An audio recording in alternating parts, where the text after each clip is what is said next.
안녕하세요. 성경 읽는 시간입니다. 오늘은 누가복음 1장부터 3장의 말씀까지 보도록 하겠습니다.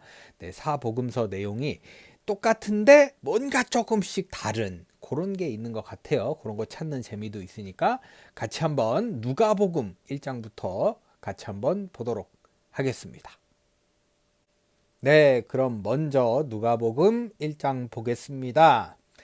존경하는 데오빌로 각하에게, 이건 좀 많이 다르네요. 시작이 예수님이 하신 일을 처음부터 목격하고 그분의 말씀을 직접 들은 사람들이 우리 가운데 전한 말을 그대로 기록하려고 붓을 든 사람이 많습니다. 나도 이 모든 일을 처음부터 자세히 조사해 보았으므로 데오빌로 각하에게 차례대로 써 보내는 것이 좋을 것이라고 생각했습니다. 이쯤 되면 데오빌로가 누구일까 이렇게 궁금해지기도 하네요. 그래서 내가 각하께서 이미 들으신 일들이 사실임을 알게 하려고 이 글을 드립니다. 헤롯이 유대 왕으로 있을 때 아비야 반에 사가랴란 제사장이 있었는데 그의 아내 엘리사벳도 아론의 후손이었다. 이들 부부는 하나님이 보시기에 의로운 사람들이었으며 주의 모든 계명과 규정을 빈틈없이 지켰다. 그러나 엘리사벳은 임신을 못하는 몸이어서 그들에게는 아기가 없었고 두 사람이 모두 나이가 많았다. 예전에 아브라함 보는 것 같네요. 사가랴가 자기 반의 차례에 따라 하나님 앞에서 제사장의 직무를 수행할 때였다. 제사장직의 관습대로 제비를 뽑은 결과 사가랴가 성전에 들어가 분향하는 일을 맡게 되었다. 그리고 그가 분향하는 동안 많은 사람들이 밖에서 기도하고 있었다. 그때 주의 천사가 사가랴에게 나타나 향단 오른쪽에 서자 그는 천사를 보고 놀라며 무서워하였다. 그러나 천사는 그에게 이렇게 말하였다. 사가랴야, 두려워하지 말아라. 하나님께서 내 기도를 들으셨다. 내 아내 엘리사벳이 아들을 낳을 것이니 요한이라고 불러라. 너도 기쁘고 즐겁겠지만 많은 사람들이 그가 태어난 것을 기뻐할 것이다. 그 아기는 주 앞에서 위대한 사람이 될 것이며 포도주와 독한 술을 마시지 않을 것이다. 그리고 그는 모태에 있을 때부터 성령이 충만하여 많은 이스라엘 사람을 그들의 주 하나님께로 돌아오게 할 것이다. 굉장한 축복이네요. 그는 엘리야의 정신과 능력을 가지고 주님보다 먼저 와서 아버지의 마음이 자녀들에게 돌아서게 하고 순종치 않는 사람들이 의로운 사람의 지혜를 갖게 하여 백성들이 주님을 맞이할 준비를 갖추게 할 것이다. 사가랴가 천사에게 나는 늙었고 내 아내도 나이가 많은데 어떻게 이런 일이 있을 수 있습니까? 하고 묻자 천사가 대답하였다. 나는 하나님을 모시고 있는 가브리엘이다. 하나님께서 이 기쁜 소식을 너에게 알리라고 나를 보내셨다. 내가 내 말을 믿지 않았으므로 이런 일이 일어날 때까지 벙어리가 되어 말을 못할 것이다. 그러나 때가 되면 내 말이 그대로 이루어질 것이다. 괜히 의심을 해가지고 말이죠. 사람들은 사가랴를 기다리다가 그가 성전 안에 너무 오래 있는 것을 이상하게 여겼다. 사가랴가 드디어 밖으로 나왔으나 말을 하지 못하므로 사람들은 그가 성전 안에서 환상을 본 줄로 알았다. 사가랴는 사람들에게 손짓만 하고 말을 하지 못한 채 그대로 있다가 그의 직무 기간이 끝난 다음에 집으로 돌아갔다. 그 후에 그의 아내 엘리사벳은 임신하여 5달 동안 숨어 지내면서 이처럼 주께서 나를 보살펴 주셔서 나에게 아이를 주심으로 모든 사람들이 다 아는 내 부끄러움을 씻어 주셨다 하였다. 부끄러움을 씻어 주셨는데 왜 숨어 있었는지 모르겠네요. 엘리사벳이 임신한 지 6달이 되었을 때 하나님께서는 가브리엘 천사를 갈릴리 나사렛이라는 마을에 사는 다윗의 후손 요셉과 약혼한 처녀 마리아에게 보내셨다. 천사가 그 집에 들어가 마리아에게 은혜를 받은 처녀여 기뻐하여라 주님께서 너와 함께 계신다 하는 말에 마리아는 이런 인사말이 무슨 뜻인지 몰라 어리둥절하였다. 그러자 천사가 말하였다. 마리아야 무서워하지 말아라. 너는 하나님의 은혜를 받았다. 이제 내가 임신하여 아들을 낳을 것이다. 이름을 예수라고 불러라. 그는 위대한 인물이 될 것이며 가장 높으신 하나님의 아들이라고 불릴 것이다. 주 하나님께서 그의 조상 다윗의 보좌를 그에게 주실 것이니 그가 영원히 야곱의 집을 다스릴 것이며 그의 나라는 끝없이 계속될 것이다. 마리아가 천사에게 저는 처녀인데 어떻게 이런 일이 있을 수 있겠습니까? 하고 묻자 천사가 이렇게 대답하였다. 성령님이 내 위에 내려오시고 하나님의 능력이 너를 덮어주실 것이다. 그러므로 태어나실 거룩한 분은 하나님의 아들이라고 불릴 것이다. 내 친척 엘리사벳을 보아라. 그녀는 아이를 낳지 못하는 여자로 알려졌으나 그처럼 늙은 나이에도 임신한 지 6달이나 되었다. 하나님에게는 안 되는 일이 아무것도 없다. 그때 마리아가 저는 주의 종입니다. 말씀하신 대로 되기를 바랍니다. 하고 말하였다. 그러자 천사는 떠나갔다. 그 후에 마리아는 유대 산골 사가랴가 사는 마을로 급히 가서 엘리사벳을 방문하였다. 엘리사벳이 마리아의 인사하는 소리를 듣는 순간 엘리사벳의 태중에 아기가 뛰었다. 엘리사벳은 성령으로 충만하여 큰 소리로 이렇게 말하였다. 너는 여자들 중에 가장 복받은 사람이며 내 태중의 아기도 복받은 분이다. 내 주님의 어머니가 나를 찾아오다니 이 얼마나 영광스러운 일인가. 내가 인사하는 소리를 듣는 순간 내 태중의 아기가 기뻐서 뛰었다. 주께서 말씀하신 것이 이루어질 것을 믿는 여자는 정말 행복하다. 그러자 마리아는 이렇게 노래하였다. 내 영혼이 주를 찬양하며 내 마음이 내 구주 하나님을 기뻐하는 것은 그가 이 천한 종을 돌아보셨음이라. 지금부터는 모든 세대가 나를 행복하다 하겠네.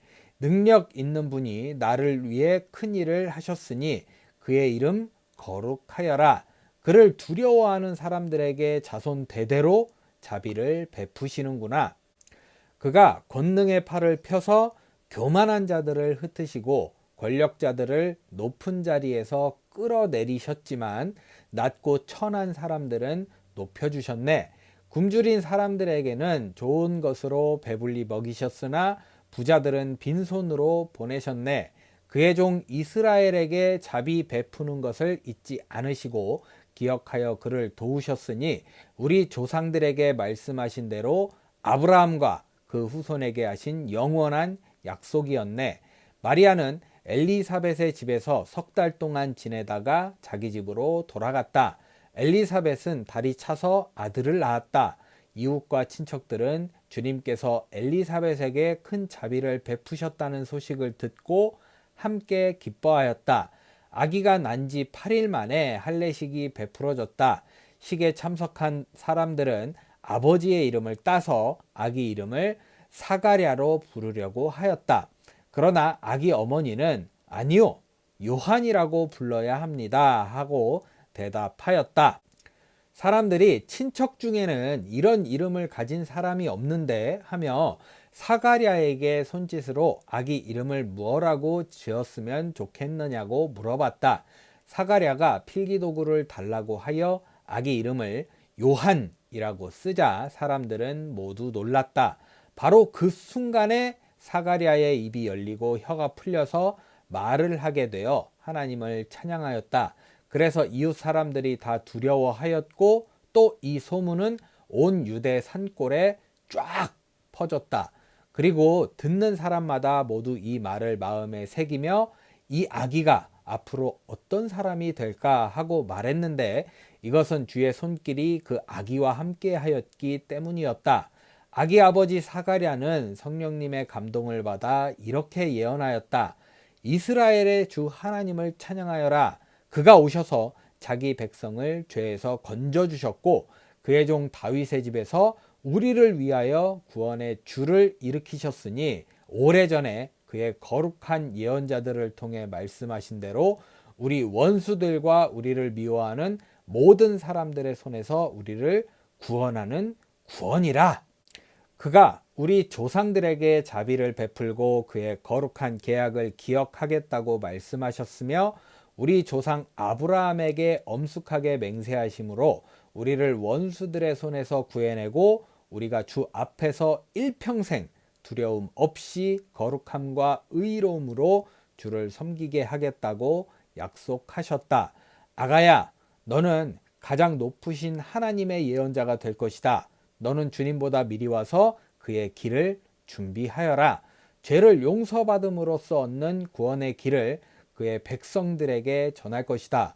이 모든 일은 우리 하나님의 자비로 된 것이니 하늘에서 떠오르는 태양이 우리를 찾아와 어두움과 죽음의 그늘에 사는 사람들을 비추고 우리를 평화의 길로 인도하시리라. 아기는 무럭무럭 자라 마음이 굳세어지고 이스라엘 백성들 앞에 나타날 때까지 광야에서 살았다. 네, 요한의 이제 탄생인데 참 마음이 웅장해지는 느낌이 있네요. 이렇게 누가복음 1장 마무리 되었습니다. 네, 계속해서 누가복음 2장 보겠습니다. 그 무렵 아우구스투스 황제가 로마 제국 전역에 인구 조사를 하라는 명령을 내렸다. 이 인구 조사는 구레뇨가 시리아의 총독으로 있을 때 처음으로 실시한 것이었다. 그래서 사람들은 본적지에 등록하려고 모두 고향으로 돌아갔다. 요셉도 다윗의 집안 사람이었으므로 갈릴리 나사렛에서 다윗의 마을인 유대 베들레헴으로 올라갔다. 요셉이 약혼한 마리아와 함께 본적지에 등록하러 갈 때 마리아는 이미 임신 중이었는데 그들이 베들레헴에 도착했을 때 해산날이 찼다. 여관에는 사람이 다 차서 있을 곳이 없었으므로 그들은 마국간에 머물게 되었다. 거기서 마리아는 첫 아들을 낳아 포대기에 싸서 구유에 뉘었다. 바로 그 부근 들판에는 목자들이 밤을 새워가며 양떼를 지키고 있었다. 그때 갑자기 천사가 나타나 그들 곁에 서서 주의 영광의 광채가 그들 주변에 비치었다. 이 광경을 보고 목자들이 몹시 무서워하자 천사가 그들에게 말하였다. 무서워하지 말아라. 내가 너희에게 모든 백성들이 크게 기뻐할 좋은 소식을 알린다. 오늘 밤 다윗의 동네에 너희를 위하여 구주가 나셨으니 그분이 곧 그리스도 주님이시다. 그 증거로서 너희는 포대기에 쌓여 구유에 뉘어 있는 갓난아기를 볼 것이다. 그러자 갑자기 수많은 하늘의 군대가 나타나 그 천사와 함께 가장 높은 하늘에서는 하나님께 영광, 땅에서는 하나님의 은총을 받은 사람들에게 평화하며 하나님을 찬송하였다. 네, 목자들이 무서울 만했네요. 천사들이 떠나 하늘로 올라간 뒤에 목자들이 자, 어서 베들레헴으로 가서 주님께서 알려주신 일을 보자 하며 달려가 보니 갓난아기가 구유에 뉘어 있었고 마리아와 요셉도 함께 있었다. 아기를 본 목자들이 천사들에게 들은 말을 여러 사람들에게 이야기하자 듣는 사람들이 다 목자들의 말에 놀라는 표정이었으나 마리아는 이 모든 말을 마음에 새겨 깊이 생각하였다. 목자들은 듣고 본 모든 일이 천사들에게 들은 것과 같았으므로 하나님께 영광을 돌리고 찬송하면서 돌아갔다. 아기가 난 지 8일 만인 할례식 날 천사가 전에 일러준 대로 그 이름을 예수라고 지었다. 모세의 법대로 아기에게 정결 의식을 행하는 날이 되었다. 그래서 부모가 아기를 데리고 예루살렘으로 올라갔다.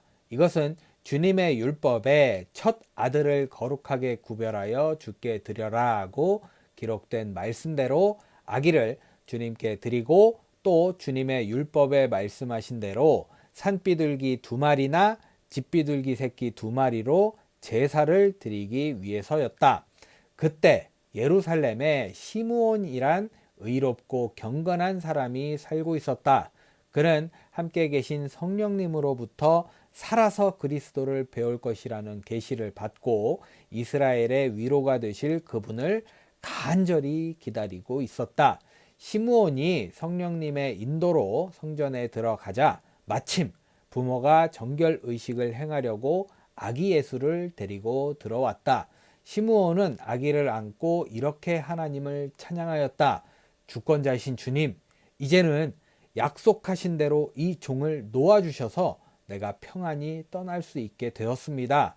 내 눈으로 직접 본 주님의 이 구원은 모든 사람들에게 베푸신 것으로 이방인들에게는 주님의 뜻을 보여주는 빛이며 주님의 백성 이스라엘에게는 영광된 것입니다. 그 부모는 아기에 대한 말을 듣고 신기하게 여겼다. 시므온은 그들에게 축복하고 아기 어머니 마리아에게 이런 말을 하였다.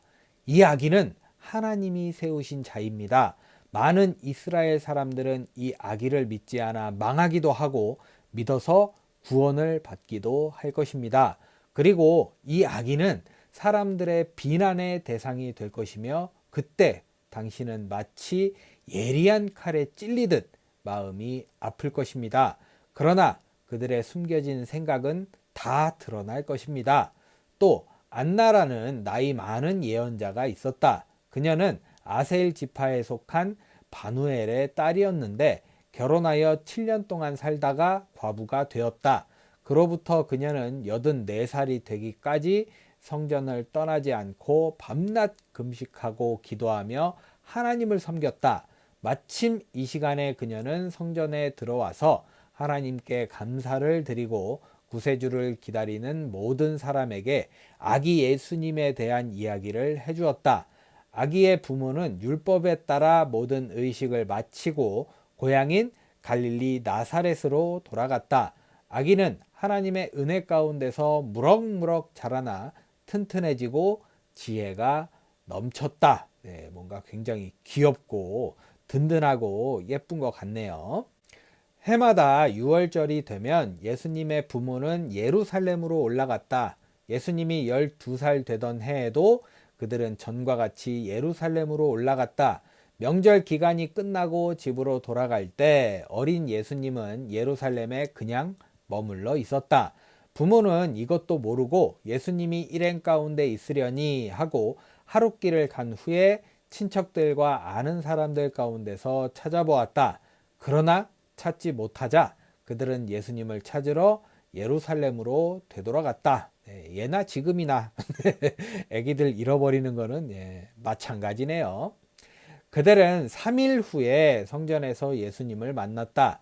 그는 선생들 가운데 앉아서 듣기도 하고 묻기도 했으며 그의 말을 듣는 사람들은 다 그의 총명함과 대답하는 말에 감탄하였다. 그리고 그의 부모도 그를 보고 놀랐다. 이때 예수님의 어머니가 얘야 이게 무슨 짓이냐 내 아버지와 내가 너를 찾느라고 무척이나 애썼단다 하자 예수님은 왜 나를 찾으셨습니까? 내가 내 아버지 집에 있어야 한다는 것을 모르셨습니까? 하고 대답하였다. 그러나 부모는 그 말뜻을 깨닫지 못하였다. 그리고서 예수님은 함께 나사렛으로 돌아가 부모에게 순종하며 살았고 그의 어머니는 이 모든 일을 마음에 새겨두었다. 예수님은 지혜와 키가 점점 자라고 하나님과 사람들에게 더욱 사랑을 받았다. 네, 예수님도 이제 어렸을 때는 굉장히 육아 난이도가 높았을 거라는 생각이 드네요. 이렇게 누가복음 2장 마무리되었습니다. 네, 끝으로 누가복음 3장 보겠습니다. 로마의 티베리우스 황제가 다스린 지 15년째가 되던 해에 본디오 빌라도는 유대 총독으로 있었다.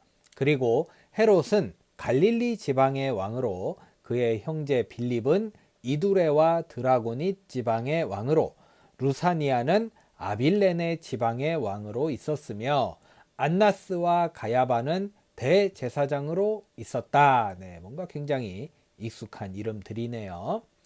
바로 그 무렵 하나님의 말씀이 광야에 있는 사가랴의 아들 요한에게 들려왔다. 요한은 요단강 부근의 여러 지방을 다니며 죄를 용서받게 하려고 회개의 세례를 전파하였다. 이것은 예언자 이사야의 책에 기록된 말씀과 같다. 광야에서 어떤 사람의 외치는 소리가 들린다. 너희는 주를 위해 길을 준비하라. 그의 길을 곧게 하라. 모든 골짜기가 메워지고 모든 산이 낮아질 것이며 굽은 길이 곧아지고 험한 길이 평평해지며 모든 사람이 하나님의 구원을 볼 것이다. 요한은 세례받으러 나오는 사람들을 이렇게 꾸짖었다. 독사의 자식들아, 누가 너희더러 앞으로 내릴 하나님의 무서운 벌을 피하라고 했느냐? 너희는 진정으로 회개했다는 것을 보여줄 만한 바른 행동을 하라. 그리고 속으로나마 아브라함이 우리 조상이다 라고 말하지 말아라. 하나님께서는 이 돌들을 가지고도 아브라함의 후손이 되게 하실 수 있다. 도끼가 이미 나무 뿌리에 놓였으니 좋은 열매를 맺지 않는 나무는 다 찍혀 불에 던져질 것이다. 사람들이 요한에게 그렇다면 우리가 어떻게 해야 되겠습니까? 하고 물었다. 그래서 요한은 그들에게 옷을 2벌 가진 사람은 없는 사람과 나누어 갖고 먹을 것도 그와 같이 나누어 먹어야 한다 하고 대답하였다. 세무원들도 세례를 받으러 와서 요한에게 선생님, 우리는 무엇을 해야 합니까? 하고 묻자 요한은 그들에게 정해진 세금 외에는 더 받지 말아라 하였다. 군인들도 와서 우리는 무엇을 해야 합니까? 하고 물었다. 그때 요한은 그들에게 남의 것을 강제로 빼앗거나 이유 없이 다른 사람을 고소하지 말고 자기가 받는 봉급을 만족하게 여겨라 하고 대답하였다. 백성들은 메시아를 무척 기다리고 있었으므로 혹시 요한이 그가 아닌가 하고 모두 속으로 생각하고 있었다. 그래서 요한은 그들에게 이렇게 말하였다. 나는 너희에게 물로 세례를 준다. 그러나 나보다 더 능력이 많으신 분이 곧 오시는데 나는 그분의 신발끈을 풀어드릴 자격도 없다. 그분은 너희에게 성령과 불로 세례를 주실 것이며 자기 타작 마당에서 모든 곡식을 키질하여 알곡은 곡간에 모아드리고 쭉정이는 꺼지지 않는 불에 태우실 것이다. 그 외에도 요한은 백성들에게 여러 가지 말로 권면하고 그들에게 기쁜 소식을 전파하였다. 그러나 헤롯 왕은 자기 동생의 아내인 헤로디아와 결혼한 일과 그 밖에 그가 저지른 모든 악한 일로 요한에게 책망을 받고도 뉘우치기는커녕 오히려 그를 붙잡아 감옥에 가둬버렸다. 모든 사람들이 세례를 받을 때 예수님도 세례를 받으셨다. 그리고 예수님이 기도하시자 하늘이 열리고 성령님이 그에게 비둘기와 같은 모양으로 내려오셨다. 그리고 하늘에서 너는 내가 사랑하고 기뻐하는 내 아들이다 라는 음성이 들려왔다. 예수님이 기쁜 소식을 전하기 시작하신 때는 30세쯤 되셨다. 예수님은 요셉의 아들로 알려져 있었다. 요셉의 아버지는 헬리, 헬리의 아버지는 맏닷, 맏닷의 아버지는 레위, 레위의 아버지는 멜기, 멜기의 아버지는 얀나, 얀나의 아버지는 요셉이었다. 뭔가 돈 것 같네요. 요셉의 아버지는 맏다디아, 맏다디아의 아버지는 아모스, 아모스의 아버지는 나훔, 나훔의 아버지는 에슬리, 에슬리의 아버지는 낫게였다. 낫게의 아버지는 마앗, 마앗의 아버지는 맏다디아, 맏다디아의 아버지는 서머인, 서머인의 아버지는 요색, 요색의 아버지는 요다였다. 요다의 아버지는 요하난, 요하난의 아버지는 레사, 레사의 아버지는 스룹바벨, 스룹바벨의 아버지는 스알디엘, 스알디엘의 아버지는 네리였다. 네리의 아버지는 멜기, 멜기의 아버지는 앗디, 앗디의 아버지는 고삼, 고삼의 아버지는 엘마담, 엘마담의 아버지는 에르였다. 에르의 아버지는 예수, 예수의 아버지는 엘리에서, 엘리에서의 아버지는 요림, 요림의 아버지는 맏닷, 맏닷의 아버지는 레위였다. 레위의 아버지는 시므온, 시므온의 아버지는 유다, 유다의 아버지는 요셉, 요셉의 아버지는 요남, 요남의 아버지는 엘리야 김이었다. 네, 뭔가 굉장히 섞여 있고 똑같고 뭐 반복되고 이런 느낌 있네요. 엘리야김의 아버지는 멜레야, 멜레야의 아버지는 맨나, 맨나의 아버지는 맏다다, 맏다다의 아버지는 나단, 나단의 아버지는 다윗이었다. 다윗의 아버지는 이세, 이세의 아버지는 오벳, 오벳의 아버지는 보아스, 보아스의 아버지는 살몬, 살몬의 아버지는 나손이었다. 나손의 아버지는 암미나답, 암미나답의 아버지는 람, 람의 아버지는 헤스론, 헤스론의 아버지는 베레스, 베레스의 아버지는 유다였다. 유다의 아버지는 야곱, 야곱의 아버지는 이삭, 이삭의 아버지는 아브라함, 아브라함의 아버지는 데라, 데라의 아버지는 나홀이었다. 나홀의 아버지는 스룩, 스룩의 아버지는 르우, 르우의 아버지는 벨렉, 벨렉의 아버지는 에벨, 에벨의 아버지는 셀라였다. 셀라의 아버지는 가이난, 가이난의 아버지는 아르박삿, 아르박삿의 아버지는 셈, 셈의 아버지는 노아, 노아의 아버지는 라멕이었다. 라멕의 아버지는 무드셀라, 무드셀라의 아버지는 에녹, 에녹의 아버지는 야렛, 야렛의 아버지는 마할랄렐, 마할랄렐의 아버지는 가이난이었다. 가이난의 아버지는 에노스, 에노스의 아버지는 셋, 셋의 아버지는 아담, 아담의 아버지는 하나님이셨다. 네, 너무 끝까지 올라간 느낌이 있네요. 이렇게 누가복음 3장 마무리되었습니다. 네, 이렇게 해서 오늘 누가복음 1장부터 3장의 말씀까지 모두 읽어봤습니다.